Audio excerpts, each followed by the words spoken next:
दो पार्टिकल हैं, एक पार्टिकल ये है इसकी मीन पोजीशन, दूसरी की भी मैं मीन पोजीशन दोनों की एक ही ले रहा हूं, ठीक है। एक पार्टिकल यहां तक जाता है एक्सट्रीम पोजीशन, एक पार्टिकल की एक्सट्रीम पोजीशन ये रही, दूसरी एक्सट्रीम पोजीशन ये प्लस ए और ये माइनस ए, ये ओरिजिन। ये पार्टिकल है, इसकी एक्सट्रीम प्लस ए, दूसरी तरफ ए तो नहीं लिख सकता मैं, इसे बी लिख लेता हूं, ठीक है। अब दोनों पार्टिकल वाइब्रेट कर रहे हैं,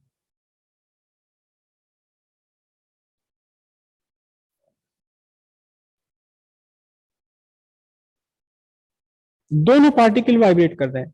देखिए ध्यान से, जब ग्रीन वाला अपनी मीन पोजीशन पर है तो रेड वाला भी मीन पोजीशन पर है, जब ग्रीन वाला पॉजिटिव एक्सट्रीम पर है तो रेड भी पॉजिटिव एक्सट्रीम पर है, फिर जब ग्रीन अपनी मीन पर आया तो रेड वाला भी मीन पर आ गया, जब ग्रीन वाला निगेटिव एक्सट्रीम पर पहुंचा तो ग्रीन रेड वाला भी निगेटिव एक्सट्रीम पर पहुंच गया। अब जो इनका मोशन है, ये जो मोशन अभी चल रहा है, इस मोशन को हम कहेंगे कि दोनों एक दूसरे के साथ ताल से ताल मिलाकर चल रहे हैं।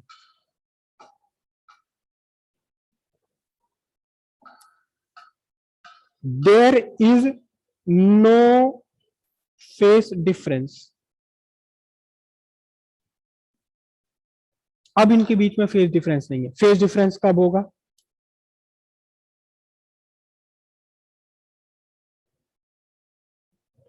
इनके बीच में कोई तालमेल नहीं है मोशन में, हालांकि दोनों का अपना मोशन सिंपल हार्मोनिक मोशन है, लेकिन कोई तालमेल नहीं है बीच में ही।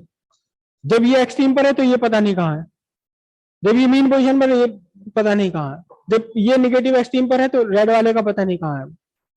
तो जब ये मोशन आया, ये हालांकि दोनों का अब भी मोशन वही है, इनका जो पहले से सिंपल हार्मोनिक मोशन अब भी वही मोशन है, लेकिन दोनों एक दूसरे के साथ ताल से ताल मिला करके नहीं चल रहे। अब हम कहेंगे there is a phase difference between them, there is a phase difference. जब ये दोनों की ताल से ताल न मिले तो फिर क्या है? There is a phase difference, phase difference है। अब इस phase difference, no phase difference का मीनिंग एक और वर्ड हम इसके लिए यूज करेंगे, when there is no phase difference they are in same phase of vibration. When there is no phase difference, we say that they both are in same phase of vibration at time T. Time T पर दोनों same face of vibration में, या तो दोनों अपनी mean position पर है, दोनों अपनी अपनी एक्सट्रीम पोजीशन में है, दोनों अपने अपने एक्सट्रीम निगेटिव में। ओके, जब ताल से ताल नहीं मिल रही, when there is some phase difference, we say they are out of phase। एक दूसरे के साथ कैसे हैं वो? आउट ऑफ फेस है, ठीक है।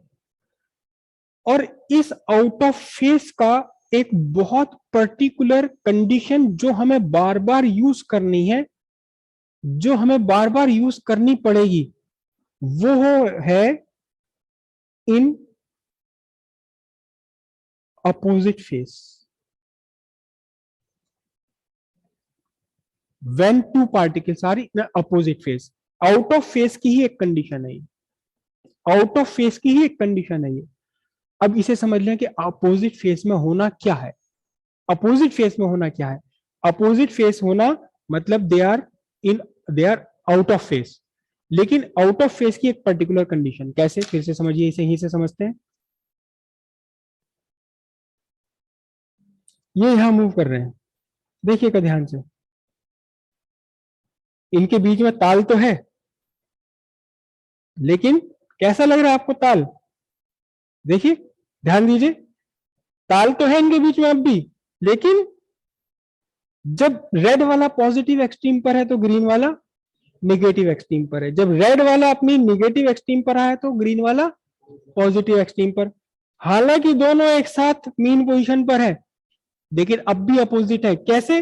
कि ग्रीन वाला तो जा रहा है पॉजिटिव से निगेटिव की तरफ को, और रेड वाला जा रहा है नेगेटिव से पॉजिटिव की तरफ को। हालांकि पोजीशंस दोनों की सेम है, but there motion is opposite. यहां अगर आप देखें, द मोशन इज सेम। ध्यान से देखो कि ग्रीन वाला भी अपनी निगेटिव एक्सट्रीम पर पहुंचकर स्टेशनरी रुका हुआ है, जीरो होता है वेलोसिटी एक्सट्रीम पोजीशन पर। रेड वाला भी पॉजिटिव एक्सट्रीम पर पहुंच गया, जीरो मोशन है इसका। लेकिन डिस्प्लेसमेंट कैसा है? ग्रीन वाले का निगेटिव है तो रेड वाले का कैसा है? पॉजिटिव है। आउट ऑफ फेस की एक पर्टिकुलर कंडीशन है क्या? कि या तो इनका डिस्प्लेसमेंट एग्जैक्टली अपोजिट या इनका मोशन अपोजिट। मीन पोजीशन पर आकर मोशन अपोजिट है, एक्सट्रीम पोजीशन पर जाकर के मोशन तो दोनों का ही जीरो हो गया, लेकिन पोजीशन इनकी अपोजिट डायरेक्शन में है। तब हम कहेंगे कि these two particles are in opposite phase, एक दूसरे के साथ अपोजिट फेस में है। ओके, अब इसे रेफरेंस सर्किल पर समझते हैं कि रेफरेंस सर्किल पर अपोजिट फेस होना क्या है। रेफरेंस सर्किल पर दो पार्टिकल थे, एक रेड वाला और एक ग्रीन वाला, दोनों यहां खड़े हुए थे। ठीक है, दोनों को चलना था एक साथ। चलो भाई चलो, ग्रीन वाला चल दिया, ग्रीन वाला चल दिया, ये तो खड़ा अपनी जगह भी, ये तो यहां नहीं चल रहा। जब ग्रीन वाला चल दिया तो इस ग्रीन वाले का जो परपेंडिकुलर आप ड्रॉप कर रहे हैं, ये एन, ये तो चल रहा है ऊपर। कहां चल रहा है? ओ से वाई की तरफ चल रहा है। क्यों? क्योंकि ग्रीन वाला पी, ग्रीन वाला पार्टिकल तो चल रहा है, चल रहा है, चल रहा है, चल रहा है, चल रहा है, चल रहा है, यहां तक चला और फिर वाई पर पहुंचा, वाई से एक्स डैश पर पहुंच गया। तो अब तक इस एन ने क्या कर लिया? इस ग्रीन वाले के एन ने क्या काम कर लिया? ये ओ से वाई तक पहुंच गया है और वाई से वापस ओ तक आ गया। ठीक है, जब ये एक्स डैश पर पहुंच गया तब इसे होश आया कि मुझे भी चलना है। अब ये चलना शुरू कर दिया इसने। अब देखो, दोनों एक दूसरे के अपोजिट है हमेशा। इस रेफरेंस सर्किल पर दोनों डायमेट्रिकली अपोजिट है। क्लियर है बात? अब देखना जरा ध्यान से, फिर से हम शुरू करते हैं। रेड वाला यहाँ एक्स पर था, ग्रीन वाला भी एक्स पर है। ये चला चला चला चला चला चला चला चला चला चला यहां पहुंच गया। तो अब इस ग्रीन वाले के रेडियस वेक्टर ने कितना एंगल डिस्क्राइब कर लिया है? कितना एंगल डिस्क्राइब कर लिया है? इसने डिस्क्राइब कर लिया एंगल पाई। 180 डिग्री चला गया है, 180 डिग्री चला गया। ठीक है, जब ये 180 डिग्री इसका फेस हो चुका है, किसका फेस हो चुका है 180 डिग्री? ग्रीन वाले का। तब तब रेड वाले का फेस कितना है? जीरो है। अब दोनों लगातार चलते रहेंगे एक दूसरे के अपोजिट अपोजिट। करेक्ट? तो कितना फेस डिफरेंस है दोनों के बीच में बताइए? पाई, 1 पाई, 1 पाई का फेस डिफरेंस आ गया। तो अब मैं टाइम यहां ले रहा हूं। देखो, मैंने टाइम टी यहां लिया, टाइम इक्वल्स टी, और इस एंगल को मैं ओमेगा टी लिख रहा हूं। मैंने यहां से यहां तक का टाइम नोट किया, केवल ओमेगा टी लिखा मैंने। और ऐसे ही टाइम मैंने लिया यहां तक का, मतलब मैंने टाइम का जो ऑब्जर्वेशन है स्टार्ट करा कब से? जब मेरा रेड वाला चलना शुरू हुआ। तो ये एंगल कितना होगा? Omega T. ठीक है, जब ये ग्रीन वाला चल करके कहां पहुंच गया है? एक्स डैश पर पहुंच गया। अब तक तो मैंने टाइम का ऑब्जर्वेशन शुरू करा ही नहीं। जब रेड वाला चलना शुरू करा तो मैंने टाइम का ऑब्जर्वेशन स्टार्ट कर दिया, और ये टाइम टी पर यहां पहुंच गया, कितना एंगल पर? ओमेगा टी पर। तब तक दोनों एक ही एंगुलर स्पीड से चल रहे हैं, तो ये एक्स कहां पहुंच चुका? यहां तक पहुंच चुका। ओके, अब देखिए ध्यान से, अब बहुत ध्यान से देखना। At time t, at time t, phase of red particle कितना है? Omega t. और फेस ऑफ ग्रीन पार्टिकल कितना है बताओ? ग्रीन पार्टिकल के लिए तो कितना चल चुका है ये? यहां से ये पाई, और कितना चल चुका है? Omega T. तो कितना एंगल है ये? Omega T plus pi. ये आपका आंसर है। फेज डिफरेंस कितना है दोनों के बीच का? फेज डिफरेंस कितना है दोनों के बीच का? Phase difference pi. अब इसे हम कहेंगे क्या? अब इसे हम कहेंगे क्या? क्या देखिए, दो वर्ड इसके लिए यूज करे जाएंगे। क्या कि जो आपका ग्रीन इज अहेड, आगे है, by a phase angle pi radian. या तो ये कहा जाएगा इसे, या कहा जाएगा, क्या कहा जाएगा? Red, LAG lag, not LEG, lag behind by a phase angle पाई। तो जब दो पार्टिकल आपके अपोजिट फेस में है, आउट ऑफ फेस है और अपोजिट फेस है, तब उनमें से कोई एक पार्टिकल को आप कहेंगे दूसरे से पाई फेस, पाई रेडियन आगे है, या दूसरे वाला पहले वाले से पाई रेडियन पीछे चल रहा है। करेक्ट। ये स्पेशल कंडीशन हुई आउट ऑफ फेस की। बाकी आउट ऑफ फेस इसकी स्पेशल कंडीशन ना लें तो क्या होगा? ये दोनों चले, ये चल के यहां पहुंच गया, जब ये यहां पहुंच गया जब चलना शुरू करा इन्हें, देखो तो दोनों के बीच में एक सर्टेन फेज डिफरेंस आ जाएगा। लेकिन अब जो फेज डिफरेंस है वो ना तो ये आउट ऑफ, ना तो ये एग्जैक्टली अपोजिट फेस में है, ना ये एग्जैक्टली सेम फेस में है। तो क्या है ये? आउट ऑफ फेस कहा जाएगा सिंपली। ठीक है। अब आउट ऑफ फेस होते हुए भी एक दूसरे के साथ सेम फेस में हो सकते हैं। आउट ऑफ फेस होते हुए भी एक दूसरे के साथ सेम फेस में हो सकते हैं। अब ध्यान से देखना, रेड वाला ग्रीन वाला दोनों यहां खड़े हुए थे, सीटी बजी, दोनों से कहा चलो, ग्रीन वाला चल दिया,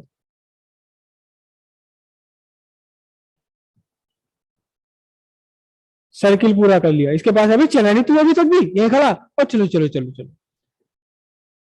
अब दोनों चलने लगे साथ साथ। तो ग्रीन वाले ने एग्जैक्टली कितना कर लिया? एक 362 पाई। लेकिन दोनों एक साथ एक ही पॉइंट पर होंगे, तो इनके जो प्रोजेक्शन आएंगे, प्रोजेक्शन की पोजीशन और मोशन एक सा बनेगा। समझे? तो अगर ये आउट ऑफ फेस वाली कंडीशन आपकी बन जाए, अगर ये आउट ऑफ फेस हो जाए,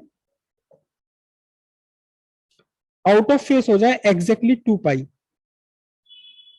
तो फिर एक्चुअली दोनों किस में आ जाएंगे? दोनों सेम फेस में आ जाएंगे। क्लियर है बात? अगर आउट ऑफ फेस है by an angle pi, they are in opposite phase. If the two particles are out of phase by a phase angle 2 pi, it means they are in same phase. Out of phase होते हुए भी same phase में है वो। बस इतना बात है कि एक का फेस पहले, एक का फेस दूसरे वाले से एग्जैक्टली 2 पाई ज्यादा होगा, लेकिन मोशन और डिस्प्लेसमेंट पोजीशन जैसी होगी दोनों की। करेक्ट। एक और कंडीशन बन सकती है, कोई और कंडीशन भी बन सकती है। हम्म, क्या क्या? ग्रीन वाला क्या करे? ना ना ना, 90 डिग्री एंगल पर नहीं होगा। एक और कंडीशन बन सकती है, जबकि आउट ऑफ फेस होने के बावजूद भी दोनों सेम फेस में हो जाए। क्या कंडीशन बन सकती है? सिंपल है, बिल्कुल सिंपल है, बिल्कुल सिंपल है। दोनों यहां खड़े हुए थे, कहा चलो, ग्रीन वाला चला, यहां पहुंच गया, अभी तू चला नहीं अभी तक, अरे चल तू जाए, मैं क्या मतलब, दूसरी मैं तो चल रहा हूं। इसने 2 चक्कर पूरे कर लिए, तब इसने स्टार्ट करा। तो they are out of phase by a phase angle of 4 pi, again they are in same phase. इसका मीनिंग क्या हुआ? देखो, बहुत ध्यान रखने की बातें हैं, बहुत ध्यान रखने की बातें हैं। ये छोटी छोटी चीजें हैं जिनसे कि आपकी फिजिक्स बिल्कुल इजी हो जाती है। इफ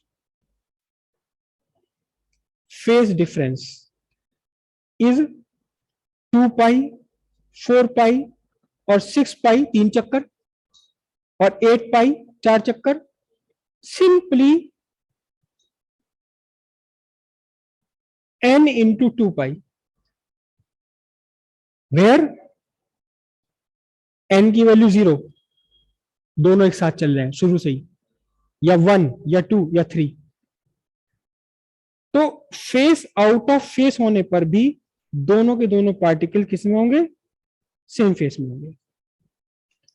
अगर किन्हीं दो पार्टिकल्स के बीच में 0 फेस डिफरेंस है तो भी सेम फेस में है। अगर दो पार्टिकल्स के बीच में फेस डिफरेंस 2 पाई है तो भी सेम फेस में है। पार्टिकल्स के बीच में 4 पाई का फेस डिफरेंस है तो भी सेम फेस में है। पार्टिकल्स के बीच में 6 पाई का फेस डिफरेंस है तो भी सेम फेस में है।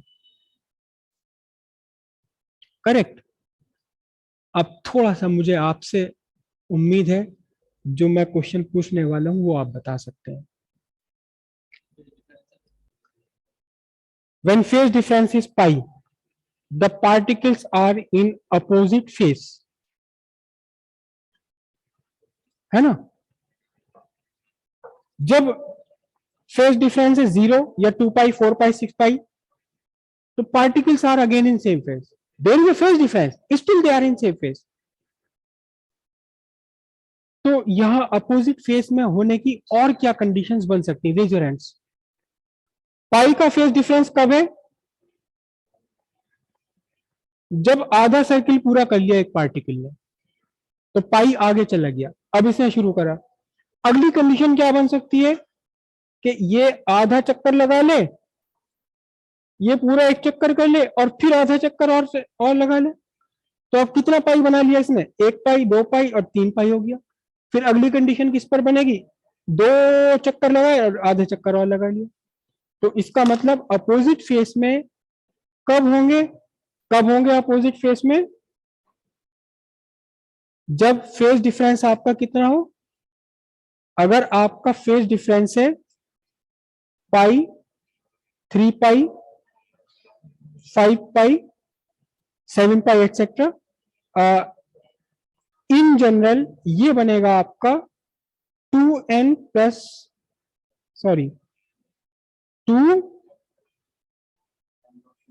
2n प्लस 1 पाई। और n की वैल्यू यहां कितनी बनेगी? वही 0 1 2 3 एंड सो ऑन। देखो n की वैल्यू 1 रखोगे 0 रखोगे तो 1 पाई आ जाएगा। n की वैल्यू क्या मतलब? n की वैल्यू माइनस कैसे हो जाएगी? नेचुरल नंबर है तो इंटीजर है। तो n की वैल्यू 0 1 2 3 हो सकती है। तो क्या आएगा? 0 रखोगे तो पाई आ जाएगा। जब यहाँ 1 रखोगे तो कितना आएगा? 3 पाई आ जाएगा। जब यहाँ n रखोगे 2 तो कितना? 5 पाई आ जाएगा। तो अगर ये फेज डिफरेंस आपका है, अगर ये है phase difference 2n plus 1 pi, odd multiple of pi आ गया सीधा सीधा सीधा। क्या? Odd multiple of pi. तो एग्जैक्टली किस फेस में होंगे? अपोजिट फेस में होंगे पाई। ठीक है। अगर है even multiple of pi phase difference 2 पाई 4 पाई 8 पाई, तो फिर फेस आउट ऑफ फेस होते हुए भी कैसे है ये? सेम फेस में। अगर आपके पास फेस डिफरेंस है ऑड मल्टीपल ऑफ पाई तो आउट ऑफ फेस तो है ही, लेकिन आउट ऑफ फेस में भी कौन सी कंडीशन बन रही है? अपोजिट फेस वाली कंडीशन बन रही है। देखिए अभी जो हम पाथ फेस डिफरेंस की बात कर रहे हैं, आउट ऑफ फेस होना या सेम फेस में होना, phase difference integral multiple of pi होना या इवन मल्टीपल ऑफ पाई होना, ये अभी हम बात कर रहे हैं किसके लिए? अभी हम बात कर रहे थे दो अलग अलग पार्टिकल्स के लिए, दो अलग अलग पार्टिकल्स के लिए। समझ रहे हो बात को? एक मैंने ग्रीन चला रखा था पेन, एक रेड चला रखा था, दोनों अलग अलग डिफरेंट पार्टिकल्स थे। इन दो डिफरेंट पार्टिकल्स के बीच हम फेज डिफरेंस की बात कर रहे थे, लेकिन एक ही पार्टिकल का खुद अपने आप से फेज डिफरेंस हो जाता है। एक ही पार्टिकल का खुद अपने आप से भी phase difference.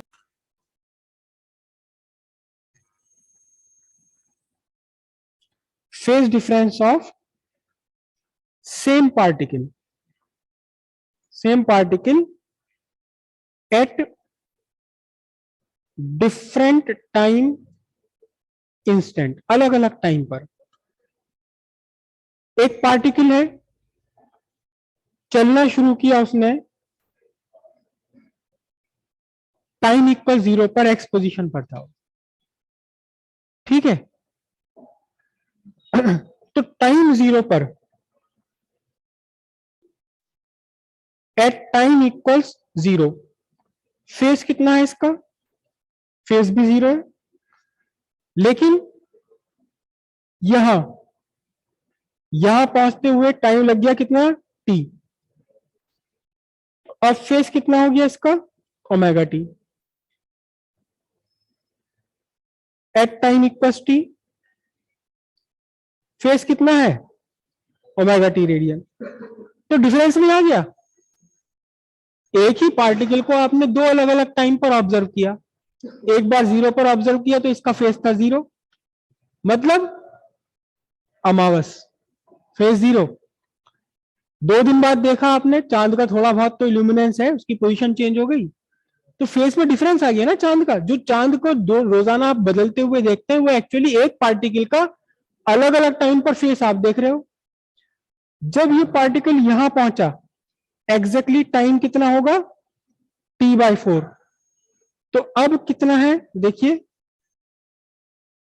Eight time equals T/4। अब इसका फेस कितना है, 90 डिग्री, यानी π/2। और जब पार्टिकल पहुंचा एक्स डैश पर तो कितना टाइम हो चुका है, कितना टाइम हो चुका है, T/2 टाइम हो चुका है।